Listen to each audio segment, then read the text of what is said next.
ভালোবাসা তুমি গল্প পার্ট 4। বেশি কথা না বলে গল্প শুরু করা যাক। গতকালের মতো আবারও আমার ঘুমের ফায়দা উঠাতে ইচ্ছে হয়েছে। ইয়া মাবুদ, এই মেয়ে আবারও আমায় নাপাক বানিয়ে দিল। আমার মাথা ঘুরছে এবার উনার কথা শুনে। এই মানুষটা যে কতটা অসভ্য হতে পারে তা হাড়ে হাড়ে টের পাচ্ছি। লজ্জায় না পাচ্ছি সরতে, না পারছি কিছু বলতে। আনভীরের সদ্য ঘুম থেকে ওঠা মুখটাতে কৌতূহলতার ছাপ। আল্লাহ, আমায় তুলে নিয়ে যাও। আমার যা মন চায় আমি তাই করব, তবুও তোমায় কৈফিয়ত দিতে আমি বাধ্য নই। সো নেক্সট টাইম আর এই বউগিরি দেখাতে আসবে না। আর হ্যাঁ, বারবার আমার সামনে ঠোঁট কামড়াবে না, এতে আমার মাথা ঠিক থাকে না। যদি উল্টাপাল্টা কিছু করে ফেলি তবে দোষ আমার হবে না, বুঝেছ? সমস্যা কি তোমার? সকালবেলায় ভেজা চুলের মতো এখন আমায় তোমার কথাবার্তা দিয়ে আকর্ষণ করতে চাও? বউ হতে না হতে ভালোই অধিকার ফলাচ্ছ দেখছি। লিসেন, আমার যা মন চায় আমি তাই করব, তবুও তোমায় কৈফিয়ত দিতে আমি বাধ্য নই। সো নেক্সট টাইম আর এই বউগিরি দেখাতে আসবে না। আর হ্যাঁ, বারবার আমার সামনে ঠোঁট কামড়াবে না, এতে আমার মাথা ঠিক থাকে না। যদি উল্টাপাল্টা কিছু করে ফেলি তবে দোষ আমার হবে না, বুঝেছ? প্রথম কথাগুলো শুনে যতটাই না অবাক হয়েছিলাম, শেষ কথাগুলো শুনে একেবারে হতভম্ব হয়ে পড়লাম আমি। কি বললেন এগুলো? আমি ঠোঁট কামড়ালে ওনার মাথা খারাপ হয়ে যায়? এই একবার বলে ওনার পার্সোনাল লাইফে দখল না দিতে আবার উনি নিজে আমার ব্যাপারে দখল দিতে যায়। ব্যাপারগুলো আমার সব মাথার ওপর দিয়ে যাচ্ছে। আমি ওনার বুকে হাত দিয়ে সরানোর চেষ্টা করেও ওনাকে এক বিন্দু সরাতে পারলাম না। আবার চেষ্টা করতেই আমায় চেঁচিয়ে বলে উঠলেন, ডোন্ট টাচ মি। মহা জ্বালায় পড়েছি তো। এদিকে উনি ঘেঁষে দাঁড়িয়ে আছেন, আমি সরানোর চেষ্টা করলেই হুঙ্কার দিয়ে ওঠেন। আনভীর আবার বলে উঠলেন, আমি তোমায় ফার্স্ট অ্যান্ড লাস্ট ওয়ার্নিং দিলাম আহি, যে আমার পার্সোনাল লাইফে ইন্টারফেয়ার করতে আসবে না। আমি কি করি না করি সেগুলো তোমায় জানাতে আমি বাধ্য নই। আর তুমি আসলে চাচ্ছটা কি একটু বলবে? সকালে ভেজা চুলের পানি সারা ঘরে ছিটানো, নীল শাড়ি পরে বউ হয়ে থাকা, আবার ঘন ঘন ঠোঁট কামড়ানো, এসব দেখিয়ে কি করতে চাও তুমি? ভাবছো যে আমি পাগল হয়ে যাব তোমার জন্য, তারপর দুজন মিলে সুখের সংসার করব? সে সামথিং ড্যাম। শেষ কথাটি উনি এতই জোরে বললেন যে কেঁপে উঠলাম আমি। আমার হাতের কবজি চেপে ধরাতে হাতে অসহ্য যন্ত্রণা হচ্ছে। আমি ভয়ে আছি যে বাবা শুনে ফেলবেন না তো, তাহলে বিষয়টা খুবই খারাপ দেখাবে। আনবীর নিঃশ্বাস ফেললেন বারক কয়েক, অতঃপর শীতল কণ্ঠে বললেন, হয়তো আমি তোমায় ভালোবাসতে পারতাম আহি, যদি আমাদের বিয়েটার সম্পর্কটা অন্য 4-5 জনের জন্য স্বাভাবিক হতো।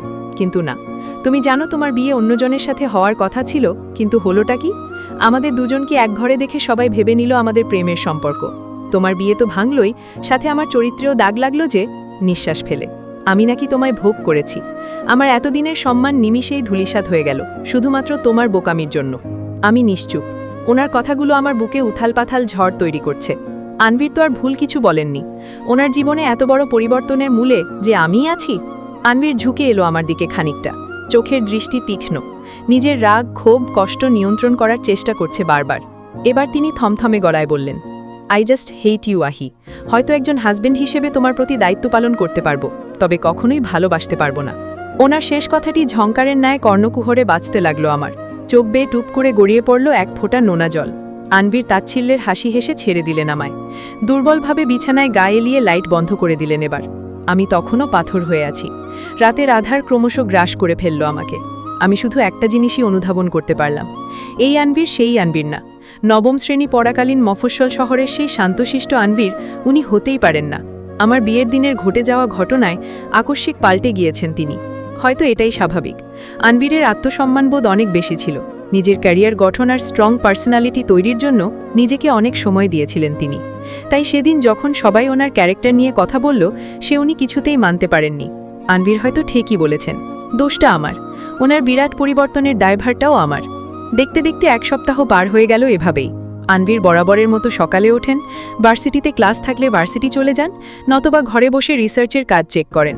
শুনেছিলাম বাবা আর আজরান ভাইয়ার ব্যবসার পুরো হিসাবের কাজ ওনাকেই করতে হয়, তবে এ মাসের পুরো হিসাবের দায়ভার আজরান ভাইয়ের ওপর চাপিয়ে দিলেন তিনি। বাবা অনিচ্ছা সত্ত্বেও কিছু বলেননি আনভীরকে। আনভীর প্রায়ই ক্লাস ডিসমিস করে এদিক ওদিক চলে যান। বাসায় ফেরেন অনেক রাত করে। বাবা মায়ের সাথে আগের মতো তেমন একটা কথাও বলেন না। বাবা প্রায় জিজ্ঞেস করেন যে আমাদের মধ্যে সবকিছু স্বাভাবিক আছে কিনা। আমি কিছু না বলে একটা ফিচালো হাসি দেই। যেদিকে উনি আর আমার নামে মাত্র বাবা বিষয়টা ধামাচাপা দেওয়ার জন্য আমাদের বিয়ে করিয়ে দিলেন, একবারও ভাবেননি যে আমি বা আনভীর রাজি আছি কিনা। তাহলে বিষয়গুলো এখন বলাই বেকার। আজ নিজের পরিবার থাকলে আমি হয়তো চলে যেতাম অনেক আগে, হয়তো আনভীরই আমায় পাঠিয়ে দিত। আজ নিজের পরিবার নেই বলেই এখনও এখানে থাকতে হচ্ছে। এভাবে আর কতদিন চলবে জানি না।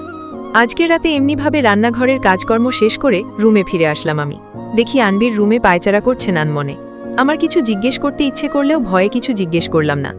আল্লাহ জানে আবার কি উল্টাপাল্টা বলে বসবে, আমি এসব নিতে পারবো না। হঠাৎ আনবির আমার হাত টেনে খাটে বসিয়ে দিতেই আমি স্তব্ধ হয়ে গেলাম। আনবিরও চেয়ার টেনে বসলেন আমার ঠিক বরাবর। চোখে মুখে কিছুটা প্রশ্ন ভাষা। আনবির মৃদু গলায় জিজ্ঞেস করলেন, সারাদিন তো বাড়ির কাজই করতে থাকো, পড়াশোনা করতে ইচ্ছে করে না? আমি চুপ হয়ে গেলাম। আসলে বিয়ে ঠিক হওয়ার পরই আব্বু আমার পড়াশোনা বন্ধ করে দিয়েছিল বরপক্ষের লোকজনের কথা মতো। আমি তাই মাথা নাড়িয়ে বললাম, বাবা পড়াশোনা বন্ধ করে দিয়েছিল আমার, তাই। মানে পড়াশোনা বন্ধ করে দিতে বললেই তুমি বন্ধ করে দেবে? তোমার কি নিজের স্বাধীনতা নেই, নাকি নিজেরই পড়াশোনা করার কোনো ইচ্ছে ছিল না? আমি চুপ। আমায় নীরব হতে দেখে আনবির দমে গেলেন। শান্ত কণ্ঠে বললেন, কোন ভার্সিটি পড়ো তুমি? আমার তো এইচএসসির রেজাল্ট বের হলো সবে, এবার ভার্সিটিতে ভর্তি হওয়ার কথা।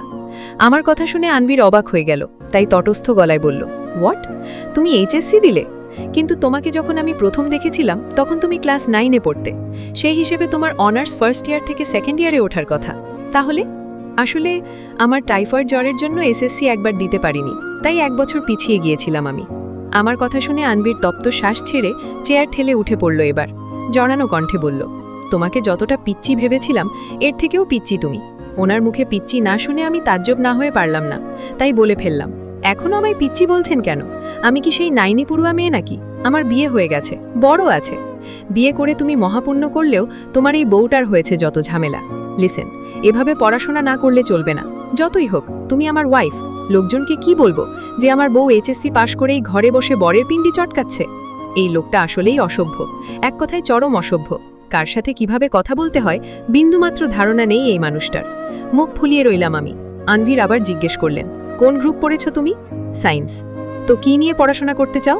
হার্ট সার্জন হওয়ার ইচ্ছে ছিল অনেক, সেই হিসেবেই পড়াশোনা এগোচ্ছিলাম। এইচএসসিতে ভালো গ্রেডও পেয়েছিলাম, কিন্তু বাবা মেডিকেল কলেজে পড়াতে চাননি, ব্যাস বিয়েতে বসিয়ে দিল। আনভির এবার বললেন, ওকে তাই হবে, এখনো সময় যায়নি। আমি তোমার ফর্ম ফিল আপ করে দেব, আর আগামীকাল সকালে ভর্তি পরীক্ষার জন্য বই কিনতে যাবে আমার সাথে নীলক্ষেতে। ওনার তাৎক্ষণিক কয়েকটি কথায় হতভম্ব হয়ে রইলাম আমি। মানে উনি সত্যি আমায় পড়াতে চাইছেন? হঠাৎ বিষয়গুলো আমার স্বপ্নের মতো মনে হতে লাগলো। মাথা ভন ভন করছে কেমন যেন। তবুও ঢোক গিলে জিজ্ঞেস করলাম, মানে? আনভির বিরক্ত হলেন প্রচণ্ড, বলে উঠলেন, আমি কি চাইনিজ ভাষায় বলেছিলাম স্টুপিড? তুমি ঢাকা মেডিকেলে অ্যাপ্লাই করবে, দ্যাটস ইট। আমার ফ্রেন্ড আছে, মেডিকেল স্টুডেন্টদের পড়ায়, সে ট্রেন করবে তোমায়। আমি জাস্ট তোমায় গাইড দেব। এই কথার এক বিন্দুও নড়বড় হবে না, ফাইনাল। উনি পাগল হয়ে গিয়েছেন নির্ঘাত, তাই আমি এবার মৃদু কণ্ঠে বললাম, আপনি ঠিক আছেন তো? হঠাৎ আমায় পড়াশোনা করানোর ভূত চাপলো কিভাবে? এই না বললেন আমরা 6 মাস একসাথে থাকবো, তারপর সব শেষ? তাহলে? দমে গেল আনবির। আমার দিকে তীক্ষ্ণ দৃষ্টি নিক্ষেপ করেছে গহীনভাবে। অরষ্ট কণ্ঠে বললেন, ওটা জাস্ট এগ্রিমেন্ট পেপার আহি, ডিভোর্স পেপার না। তাছাড়া আমি চাই না যে তুমি আমার বা তোমার বাবার ওপর নির্ভর হয়ে থাকো, তাই তুমি পড়াশুনো করবে। আমার কথা মানার জন্য না, শুধুমাত্র নিজের জন্য। আনভিরের এই কথাটি শোনা মাত্রই শিরদাঁড়া দিয়ে ঠান্ডা স্রোত বয়ে গেল আমার। ওনার কথাগুলো একেবারে যেন বুকে গিয়ে লেগেছে। আমি ঠোঁট চেপে হালকাভাবে সম্মতি জানালাম ওনাকে। উনি কোনো অনুভূতি প্রকাশ করলেন না বিনিময়, শুধু মৃদু কণ্ঠে বললেন, ঘুমিয়ে পড়ো, আগামীকাল সকালে উঠবে তুমি। বলেই উনি টেবিলের দিকে এক বান্ডিল পরীক্ষার খাতা নিয়ে লাইব্রেরি রুমে চলে গেলেন লাইট অফ করে। আজকেও তাহলে রাত পর্যন্ত খাতা দেখবেন উনি। আমিও তাই এবার ঘুমানোর জন্য প্রস্তুতি নিলাম। সকালে ঘুম থেকে উঠেই দেখলাম আনবির বিছানায় নেই। আমি একটু অবাক হলাম এতে। বিছানা দেখে তো মনে হচ্ছে না যে এখানে কেউ শুয়েছিল। তাহলে কি এটাই ভাববো যে উনি রাতে এই রুমে আর আসেননি? ব্যাপারটা আমার আজব লাগলেও কিছু করার ছিল না। এই মানুষটাই একটা আজবের গোডাউন। তাই আড়মুড়িয়ে ঘুম থেকে উঠে জানালার পর্দা সরিয়ে দিলাম। এবার সামনের পার্কের থেকে পাখির কিচিরমিচিরের শব্দ ভেসে আসছে। আমি এবার তাই ধীর পায়ে পা বাড়ালাম লাইব্রেরি রুমে। সকাল অনেক বিধায় নুরি আপা ছাড়া কেউই ওঠেনি। লাইব্রেরির দরজাটা খুলতেই একটা সরু কর্কর শব্দ তৈরি হলো। ভেতরে বিশাল বইয়ের বাহারে এক কোণে দেখতে পারলাম আনবিরকে। উনি স্টাডি টেবিলেই ঘুমিয়ে পড়েছেন, চুলগুলো এলোমেলো হয়ে পড়ে আছে, চশমাটা খুলে রাখা। আমি ওনার দিকে এগিয়ে গেলাম, মিহি গলায় বললাম, এই যে শুনছেন? আনবির ঘুমে মগ্ন, তাই কোনো প্রতি উত্তর দিলেন না। আমারও ডাকতে ইচ্ছে করছে না এই মানুষটাকে। আমি ওনার দিকে ঝুঁকে গেলাম খানিকটা, কিছুটা মনোযোগ দিয়ে দেখছি তাকে। ঈশ্বস, ঘুয়ালে তাকে কতটাই না নিষ্পাপ দেখায়, যেন দুনিয়ার সমস্ত মায়াটাই আল্লাহ ওনার মুখে দিয়ে দিয়েছেন। আর জেগে থাকলে মনে হয় একটা আস্ত চলাফেরা করা অ্যাটম বম, সারাদিন শুধু হই হই করতে পারে। আমার উপস্থিতি টের পেয়ে ঘুম ভেঙে গেল ওনার। চোখ খুলে আমায় দেখতেই একটু অবাক হয়ে যায়। আমি এবার যেন স্তব্ধ। উনি যে হুট করে চোখ খুলবেন আমি আসলে বুঝতে পারিনি। আনবির ভ্রু নাচিয়ে বলল, কি ম্যাডাম, এভাবে আমার দিকে ঝুঁকেছিলে কেন? গতকালের মতো আবারও আমার ঘুমের ফায়দা উঠাতে ইচ্ছে হয়েছে? ইয়া মাবুদ, এই মেয়ে আবারও আমায় নাপাক বানিয়ে দিল। আমার মাথা ঘোরাচ্ছে এবার ওনার কথা শুনে। এই মানুষটা যে কতটা অসভ্য হতে পারে তা হাড়ে হাড়ে টের পাচ্ছি। লজ্জায় না পারছি সরতে, না পারছি কিছু বলতে। আনবীরের সদ্য ঘুম থেকে ওঠা মুখটাতে কৌতূহলতার ছাপ। আল্লাহ, আমায় তুলে নিয়ে যাও। কি ম্যাডাম, এভাবে আমার দিকে ঝুঁকেছিলে কেন? গতবারের মতো এবারও আমার ঘুমের ফায়দা উঠাতে ইচ্ছে হয়েছে? ইয়া মাবুদ, এই মেয়ে আবারও আমায় নাপাক বানিয়ে দিল।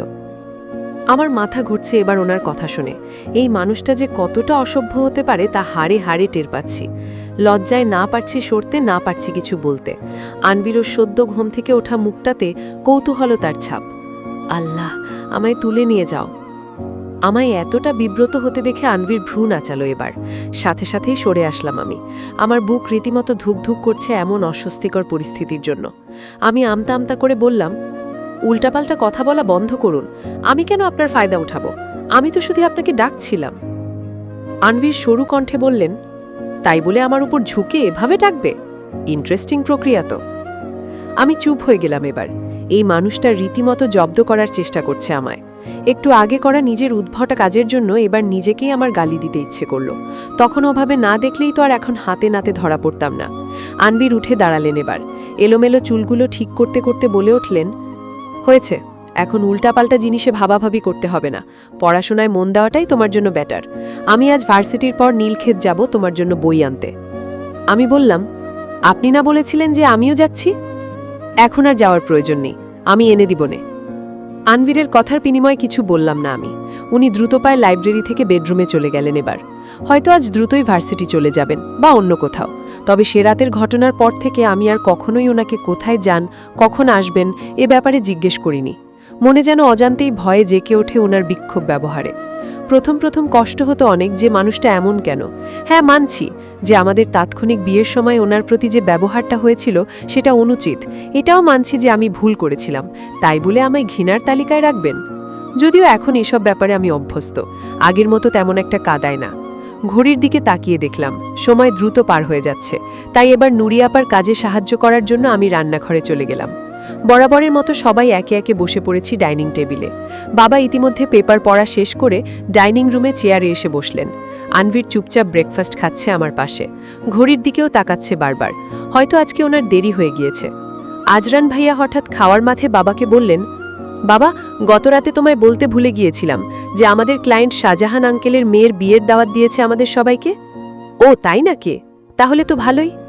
আজরান ভাইয়া অপ্রস্তুত কণ্ঠে বললেন, আসলে বিষয়টা হলো যেদিন বিয়ের ডেট পড়েছে সেদিন মায়ের চেকআপ আছে হাসপাতালে।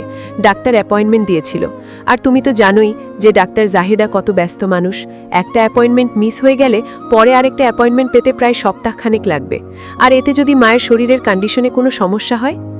মা আজরান ভাইয়াকে বাধা দিয়ে নীরব কণ্ঠে বললেন, আরে কোনো সমস্যা হবে না, তোমরা সবাই যাও। ড্রাইভারকে শুধু বলে দিও যে সেদিন আমায় ডাক্তার জাহিদার চেম্বারে নিয়ে যেতে, আমি নিজেই যেতে পারবো। আজরান ভাইয়া কিছুতেই প্রসন্ন হলেন না এতে। বললেন, না মা, তোমায় আমি একা কিছুতেই ছাড়ব না।